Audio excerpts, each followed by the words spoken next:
C'est un message qu'on entend de plus en plus, le besoin d'adapter les formations aux enjeux de la Guyane, qu'il s'agisse d'études supérieures, de l'offre universitaire ou de formation professionnelle. Le même objectif revient très souvent dans la bouche de beaucoup d'acteurs. Déjà proposer des formations qui collent aux besoins des employeurs locaux.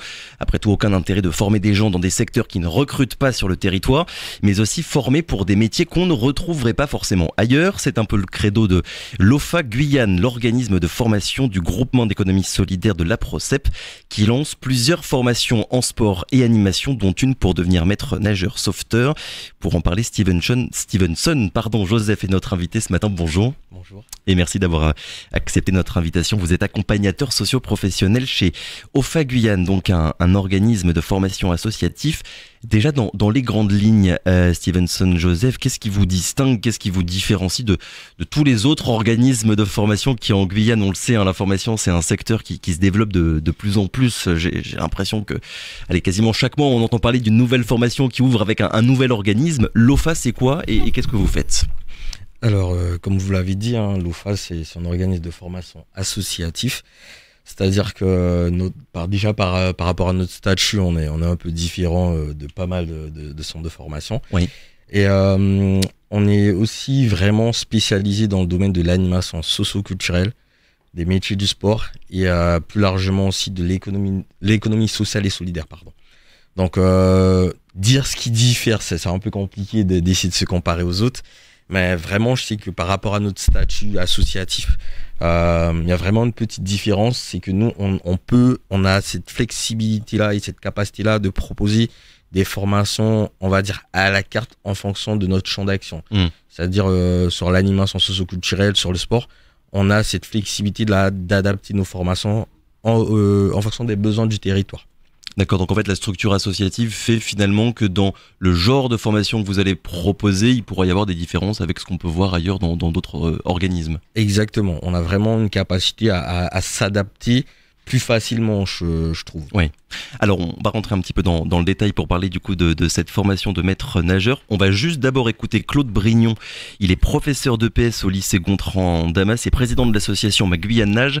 On l'avait interviewé il y a quelques mois. On l'écoute puis on revient. Le chiffre vraiment alarmant, c'est qu'en troisième, il y a encore 53% des enfants qui ne savent pas nager, plus de la moitié. Alors que l'objectif des programmes scolaires, normalement, c'est que tous les élèves sachent nager à la fin de la sixième. Il y a plusieurs facteurs. Bon, déjà, ce sont les facteurs économiques et logistiques. Il n'y a pas assez de piscines. Facteur humain, il n'y a pas assez d'encadrants et de cadres. Il faut absolument mettre en place des formations, d'où le deuxième volet de notre projet pour développer les formations. Et puis, dernière chose, je pense que c'est un peu culturel. Il y a beaucoup notamment les adultes qui ont peur de l'eau. Alors certainement parce qu'ils ont eu des expériences difficiles. Il y a quand même beaucoup de familles qui comptent des gens qui ont eu des alertes ou des noyades et ça marque les représentations. Et moi je le vois quand je dis à un adulte venez à la piscine, etc. Et qu'on me demande est-ce qu'on est obligé, j'ai envie de dire non, vous n'êtes pas obligé du tout, mais ça a quand même un intérêt un jour ou l'autre de savoir nager. Mais je pense qu'il y a également une limite culturelle, notamment à l'ouest par rapport à l'Est. Je trouve que sur l'Oyapock, les gens sont plus dans l'eau que sur le Maroni.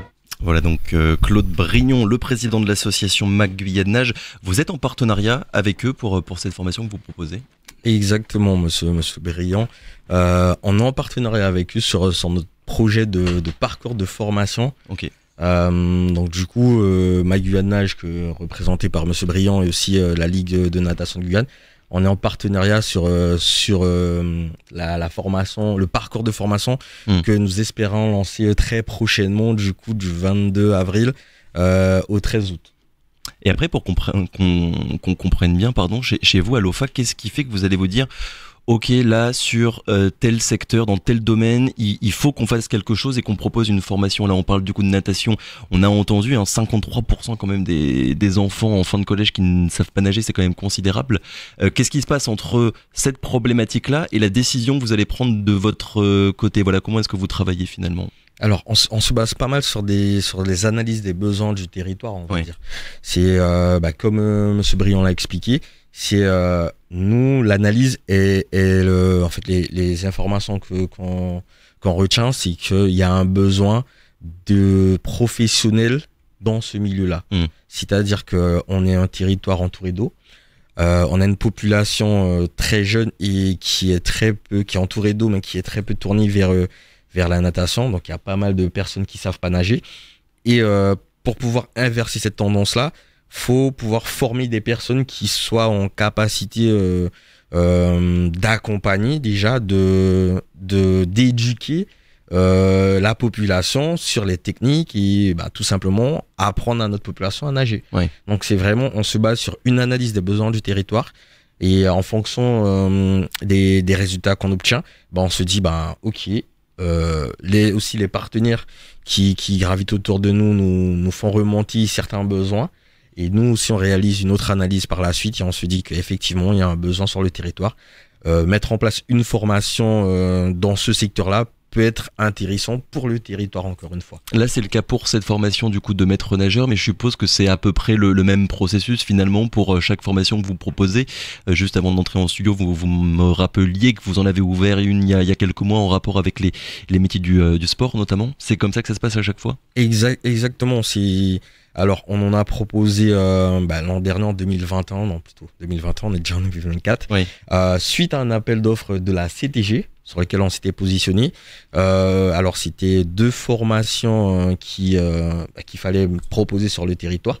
Donc, le premier, c'est le BPGEPS, donc le brevet professionnel jeunesse de l'éducation populaire et du sport, avec l'option activité de la forme. Donc plutôt tourné vers les éducateurs sportifs, typés fitness, corps collectif, etc. Ouais, ça se développe de plus en plus ce secteur-là. Exactement. Donc c'était un besoin, un constat, comme quoi il y avait un besoin. Il y a pas mal de salles qui ouvrent depuis 2019. On va dire il y a pas mal de salles fitness qui ouvrent et qui tendent à ouvrir encore. Ensuite, il y a la population, encore une fois, on revient sur la population guyanaise, avec des chiffres qui sont sortis récemment sur l'état de santé, on va dire, de notre population, avec des personnes qui sont de plus en plus en surpoids et en obésité, donc il y a un fort besoin de pratiquer une activité sportive, donc former des professionnels pour encadrer ces personnes-là, qu'elles puissent pratiquer un sport en toute sécurité. Donc ça a réellement un intérêt. Pareil pour la natation, il y a 2 ans, on a lancé pareil un BPGEP activité aquatique et natation sur le territoire. C'était pour répondre à un besoin d'avoir des professionnels pour encadrer la population autour des bassins, que ce soit les bassins de la CTG ou des mairies, c'est vraiment un besoin identifié. Et après la formation, on y répond. Sur cette formation du coup de maître nageur, les informations pratiques, j'ai envie de dire, c'est quoi? À qui est-ce que ça s'adresse? Combien de temps ça dure? Comment est-ce que ça marche? Il y a des personnes là qui sont en train peut-être de vous écouter et qui se disent tiens, je rejoindrais bien l'OFA pour devenir maître nageur. Ça se passe comment et quels critères il faut remplir? Alors là vraiment, comme on a dit, on part sur un parcours de formation. Oui. On va proposer un parcours de formation. Donc dans ce parcours de formation là, on a une préparation, on va dire, pour intégrer la prochaine, le parcours complet plutôt du BPGEPS. Donc le parcours de formation, on le fait en partenariat avec l'opérateur de compétences du milieu sportif, donc l'AFDAS et France Travail. Oui. C'est-à-dire que ça va s'orienter sur une préparation opérationnelle à l'emploi collectif, plus vulgairement appelée une POEC. Vraiment pour pouvoir préparer nos candidats à obtenir tous les prérequis nécessaires pour ensuite continuer vers un BPGEPS. Ça, c'est la première étape finalement. Ça, c'est la première étape. Oui. Voilà, ça, c'est la préformation. Donc, la préformation, effectivement, il faut des prérequis sur cette préformation-là. Étant donné que c'est un dispositif de France Travail, il faut que ces personnes-là soient inscrites à France Travail, donc soient demandeurs d'emploi, qu'elles aient aussi une aptitude à la pratique de la natation, oui. Donc un certificat médical qui dit qu'ils sont en capacité d'exercer cette activité-là, que ces personnes-là parlent le français couramment, donc lu, parler et écrit, parce qu'il y aura quand même des tests à l'issue de cette préformation-là. Et aussi, il y a un petit test d'entrée, un petit test de sélection assez simple, c'est un test écrit, un test physique et un entretien de motivation pour vraiment juger un peu les motivations de notre candidat. Oui, faire en sorte finalement que les personnes qui pourront ensuite rejoindre la formation à proprement parler, elles correspondent véritablement à ce que vous cherchez en fait en termes de profil. Exactement. À savoir que c'est quand même une formation dans le milieu du sport, donc il faut avoir des appétences pour le sport. Et là, on parle de natation, donc de préférence des personnes qui savent nager, parce que concrètement, oui, vaut mieux. Vaut mieux, voilà. Et alors, un peu pour rentrer un peu plus dans les détails de cette formation-là. Donc, cette formation-là, comme on l'a dit, on l'a expliqué avant d'être à l'antenne. Vraiment, le but de cette formation-là, de cette pré-formation-là, du moins, c'est de pouvoir permettre aux candidats, même s'ils ne se positionnent pas forcément sur un parcours complet, mais d'obtenir un premier niveau de qualification, qui est le BNSSA. C'est-à-dire que les candidats qui intégreront la PUEC qui aura lieu du 22 avril au 13 août, à la fin de cette pré-formation-là, ils obtiendront, normalement, si tout se passe bien, on l'espère, le BNSSA, qui leur permettront déjà d'exercer en tant que sauveteur nageur. D'accord. Voilà. Mais après, pour avoir le titre de maître nageur sauveteur, là, il faut passer à la deuxième étape, du coup, qui est un petit peu plus longue. Qui est un petit peu plus longue, donc c'est une formation sur 12 mois, le BPGEPS activité aquatique et natation, qui lui, alors, si on devait comparer, c'est vraiment le BNSSA, donc la première partie lors de la pré-formation, on aura plutôt des surveillants, des maîtres nageurs sauveteurs de baignade, on va dire. D'accord. Voilà, donc là, ça permet d'encadrer. On va prendre l'exemple, comme on est dans l'animation, l'exemple d'un ACM qui a besoin de faire une sortie autour de l'eau. Donc là, il lui faudra un maître nageur sauveteur ou un surveillant de baignade. À la différence du BPGEPS, activité aquatique et natation, là, c'est les personnes, à la sortie de cette formation-là, deviendront éducateurs sportifs en milieu aquatique. Donc la différence, elle est là. C'est-à-dire que avec le BPGEPS, là, vous serez en capacité d'éduquer votre public, de les former, de les montrer et de les apprendre à nager. Là où, avec le BNSSA, c'est plutôt sur de la surveillance. Avec le BPGEPS, là, on rentre vraiment sur éduquer le public. Donc ça, c'est vraiment la différence et le distinguo qu'on peut avoir sur ces deux niveaux-là. Et voilà, notre territoire a vraiment plus besoin d'éducateurs.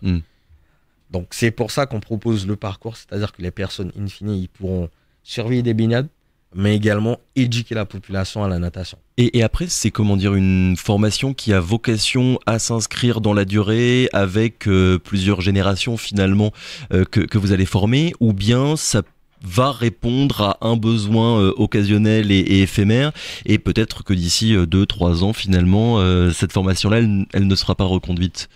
Alors, encore une fois, comment on s'appuie sur les besoins du territoire. Actuellement, le besoin, il est tel que la formation peut être reconduite chaque année. D'accord. Ça, c'est une réalité, peut être reconduite chaque année. Mais vraiment, c'est en fonction de la demande et du besoin. C'est-à-dire que si l'an prochain... Dans 5 ans, on a un nombre incalculable de maîtres nageurs, la formation n'aura plus d'intérêt à exister. Exactement. Surtout que l'objectif, pour nous, en tout cas, à l'OFA, c'est de pouvoir permettre à tout candidat que nous formons d'entrer sur le marché du travail et tout de suite de pouvoir être en emploi. C'est pour ça que nous proposons nos formations en alternance. C'est-à-dire que nos candidats, ils sont directement sur le marché du travail. Ils sont en alternance. Et si nous proposons des formations, il n'y a pas forcément une demande aussi bien de la population que des employeurs, l'intérêt se trouve autre part pour nous. D'ailleurs, c'est quoi le taux d'emploi à peu près des personnes qui se font former chez l'OFA? Alors, en général, les taux d'emploi, c'est 86%. 86% des stagiaires qui sortent de nos formations, pour 86% d'entre elles, elles sont actuellement en emploi. Grâce à l'alternance, d'après vous, c'est vraiment ce facteur-là qui fait qu'une fois que la formation est terminée, ils trouvent du travail? Je pense effectivement que l'alternance joue pour beaucoup. C'est-à-dire que vraiment... D'avoir déjà un pied en fait dans l'entreprise une fois qu'on aura terminé, Exactement. Les candidats, ils ont l'apport théorique effectivement en formation, mais il faut de la pratique. Et c'est beaucoup plus simple pour eux d'être en entreprise, du coup d'être identifié par l'employeur comme une personne déjà qu'elle a formée en fait, qu'elle a pu former, qu'elle a pu mettre en fait, en tout cas, donner l'identité de cette entreprise-là. C'est-à-dire que pour moi, l'alternance joue quand même pas mal dans ce sens-là. Votre travail à vous, Stevenson Joseph, c'est quoi là par exemple dans le cadre de cette formation maître nageur? Qu'est-ce que vous faites? C'est quoi votre travail au jour le jour avec les alors je sais pas s'il faut dire stagiaires ou personnes en cours de formation? Alors on peut dire stagiaire. Alors en général on dit apprenant comme c'est apprenant. C'est un contrat d'apprentissage. Ils apprennent, ce sont des adultes. Mon rôle à moi c'est d'accompagner ces personnes-là dans ce qu'on appelle la levée de frein. C'est-à-dire vraiment tout ce qui pourrait nuire à l'entrée, à la pérennité en formation. Et aussi, j'interviens sur le post-formation. C'est-à-dire qu'en amont, pendant et en aval, j'accompagne nos candidats, nos stagiaires, nos apprenants. Donc c'est beaucoup de discussions en fait avec eux pour essayer de faire en sorte que ça se passe le mieux possible, cerner les difficultés qu'ils peuvent avoir, mais aussi les qualités. Exactement, c'est-à-dire que à l'entrée de formation, il y a un premier entretien, donc on appelle un entretien diagnostic, tout simplement pour identifier les... Diagnostic. Ok. Tout simplement pour identifier les éventuelles problématiques que rencontrent ces candidats-là. Je vais prendre l'exemple d'un candidat qui part plutôt sur de la reconversion, on va dire, et du coup qui est effectivement intéressé sur la formation, mais le processus il est un peu plus long pour ce profil-là, et c'est mieux de l'accompagner en amont pour qu'il puisse effectivement intégrer la formation. C'est-à-dire que c'est un accompagnement qui peut démarrer à 3 mois avant la formation, jusqu'à 3 mois après la formation. Donc sur le post-formation, là, c'est de l'accompagnement sur la pérennisation de cette personne-là en emploi ou qu'elle puisse trouver un emploi. Et comment dire, d'après ce que vous voyez un petit peu quand vous discutez avec eux, les freins qui reviennent le plus souvent, c'est quoi qui peuvent expliquer un échec qu'il y a pu y avoir en amont dans le parcours de cette personne, ou même quand vous les recevez encore dès qu'ils viennent vous voir? Alors, les freins les plus... après, c'est une réalité de notre territoire. Les freins les plus fréquents, on va dire, c'est la mobilité. Donc, des difficultés à être mobile. Donc, je n'ai pas de permis, je n'ai pas de voiture. J'ai pas de permis, j'ai pas de voiture. Les transports en commun desservent pas le lieu de formation, ou les transports en commun sont souvent en retard. Donc, du coup, c'est un frein pour eux. Bien sûr. D'ailleurs, c'est un des facteurs qui revient le plus souvent quand on parle à Pôle emploi, enfin ex-Pôle emploi, maintenant France Travail, pour expliquer les principales difficultés auxquelles font face les chômeurs en Guyane, la mobilité. La mobilité, aussi les ressources. On va pas se mentir, l'argent c'est quand même le nerf de la guerre. Aussi les ressources qui sont des personnes, elles sont en contrat d'alternance. Donc effectivement, il y a un barème, pour la plupart elles sont en emploi, donc il y a un barème à respecter, et par rapport à la réalité et la vie chère du territoire, ça peut aussi les impacter. Dans une autre mesure, donc ça c'est un cas, je veux pas m'avancer, mais en tout cas que je rencontre plutôt dans le domaine du sport, c'est parce que nos candidats, c'est quand même des candidats assez jeunes, relativement jeunes. Et le problème qui peut se poser, c'est le soutien de la famille envers ces candidats-là pour une volonté de se tourner vers les métiers du sport. Un manque de soutien, c'est-à-dire financier, moral, social? Les deux. Oui. Les deux. C'est-à-dire que un jeune, il peut, étant donné qu'il vit chez ses parents et que on a aussi des mœurs ancrées dans notre population, se tourner vers une formation dans le milieu du sport, c'est pas forcément la voie traditionnelle, on va dire. Et certains stagiaires en pâtissent parce que pas forcément un soutien de la famille, une remise en question aussi du choix de formation, parce que le sport n'est pas encore identifié comme professionnel. C'est-à-dire qu'on a du mal à détacher le sport du loisir. C'est-à-dire que beaucoup de personnes continuent à penser que le sport reste un loisir comme un autre. Et puis on sait bien aussi que l'étiquette formation, elle est beaucoup moins valorisée que celle qu'il y a à voir avec l'université ou comme vous le dites, des formations un peu plus, des parcours un peu plus traditionnels. Exactement. Surtout que ces formations-là, elles sont diplômantes. Elles sont diplômantes, elles ont une équivalence. Là, pour revenir au BPG aquatique et activité aquatique et natation, c'est du niveau 4. Donc, c'est du niveau bac. Donc, c'est-à-dire un candidat qui sort du lycée, par exemple, sans forcément avoir obtenu son bac, qui se tente vers une formation dans le domaine du sport. À la fin, à l'obtention de son diplôme, Oui. il aura l'équivalence du bac. D'ailleurs, vous avez parlé d'argent il y a quelques minutes. Ça coûte cher les formations là que vous proposez, celle de maître nageur. On est sur quel genre de tarif? Alors, sur la préformation qu'on propose, c'est le coût de la formation est entièrement pris en charge par la VDAS et France Travail. D'accord. C'est-à-dire que pour le candidat, il n'aura rien à dépenser. Ensuite, Allez-y, pardon. Ensuite, pour le BPGEPS activité aquatique et natation, je vous avouerai que j'ai pas forcément les chiffres en tête, mais à savoir que en contrat d'apprentissage, alors en contrat d'alternance plutôt parce qu'il y a pas que le contrat d'apprentissage, en contrat d'alternance, la prise en charge du coût pédagogique de la formation est supportée par l'opérateur de compétences. Donc une personne qui est en contrat d'alternance n'aura rien à débourser pour la formation. Après, il y a aussi d'autres modalités comme le compte IPF qui peut être utilisé pour financer la formation. Voilà. En quelques mots, on a beaucoup parlé de cette formation maître nageur. Il y en a une autre là que vous allez ouvrir. C'est pour faire de l'animation socio-culturelle. Est-ce que vous pourriez nous la présenter un peu dans les grandes lignes? Alors, dans les grandes lignes, là, du coup, c'est un CPGEPS. Donc, lui, c'est animateur d'activités de vie quotidienne. Oui. Donc, qui est censé ouvrir... Alors, ça veut dire quoi ça très concrètement? Parce que c'est beaucoup de mots. Je pense qu'il y a beaucoup de monde qui l'ont pas forcément compris. C'est pour former des animateurs en animateurs socioculturels, du coup, qui peuvent intervenir aussi bien sur du périscolaire que sur du temps de vie quotidienne, comme on l'entend. Donc, aussi bien dans les écoles, aussi bien dans un accueil collectif de mineurs et anciens centres aérés. Et voilà. Donc, c'est vraiment pour former, c'est le premier niveau, en fait, d'animateur professionnel, on va dire.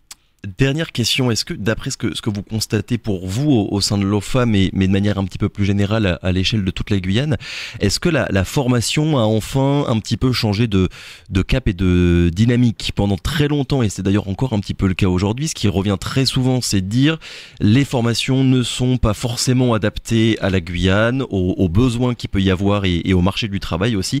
Est-ce que c'est vraiment en train de changer? C'est vraiment en train de changer. Après, c'est sûr que ça va à son rythme. C'est sûr qu'on n'avance pas forcément à une vitesse de croisière forcément. Mais il faut dire qu'avec certains dispositifs et aussi l'alternance qui marche vraiment, vraiment bien sur le territoire, tout organisme de formation tend à chercher à s'adapter aux besoins du territoire. Parce qu'effectivement, c'est la population qui est... pour certains, on va dire les clients. Donc, il faut aussi s'adapter aux besoins du territoire pour avoir une activité pérenne. Il y a les formations que vous proposez, mais il y a aussi celles, là on pense tous évidemment notamment au cas des lycées pro, où là pour le coup il y a quand même pas mal de travail à faire. Dernière petite précision pour ces formations dont on a parlé, s'il y a des personnes qui sont intéressées, qui ont envie d'avoir des informations, comment est-ce qu'on entre en contact avec vous et où est-ce qu'on trouve toutes les informations un peu élémentaires? Alors, pour rentrer en contact avec nous, donc il y a plusieurs biais. Déjà, nous faisons partie du groupe APROCEP, donc vous cherchez une structure de la PROCEP, vous allez forcément finir par trouver OFA. Ouais. Vous avez aussi un numéro de téléphone mis à disposition pour toute personne qui souhaiterait avoir des renseignements ou candidater à une formation. Donc c'est le 06 94 29 25 49. Oui. Donc n'hésitez vraiment pas, que ce soit pour des besoins d'information ou pour candidater, n'hésitez pas à nous contacter directement. Aussi, je tiens à le préciser que pour la préformation, on lance des tests de sélection à partir du 17 avril. 17 avril. À partir du 17 avril, donc ce sera des tests physiques pour vraiment vérifier les capacités. Donc juste vite rapidement, je précise, donc c'est les tests physiques, c'est réaliser 25 mètres nage libre, 25 mètres avec 10 mètres d'apnée, 25 mètres de remorquage d'un objet flottant, vraiment pour vérifier que les potentiels candidats savent nager. Voilà, qu'ils ont le minimum requis pour intégrer cette formation-là. Et voilà, donc toute personne qui souhaiterait s'inscrire à cette formation-là peut directement vous contacter. Directement nous contacter. Voilà, si vous êtes intéressé pour devenir maître nageur, sauveteur ou faire de l'animation socio-culturelle, n'hésitez pas. Merci beaucoup Stevenson Joseph d'avoir été avec nous ce matin. Je le rappelle donc, vous êtes accompagnateur socio-professionnel chez OFA Guyane. Très bonne journée à vous. Merci à vous. À bientôt. Aussi.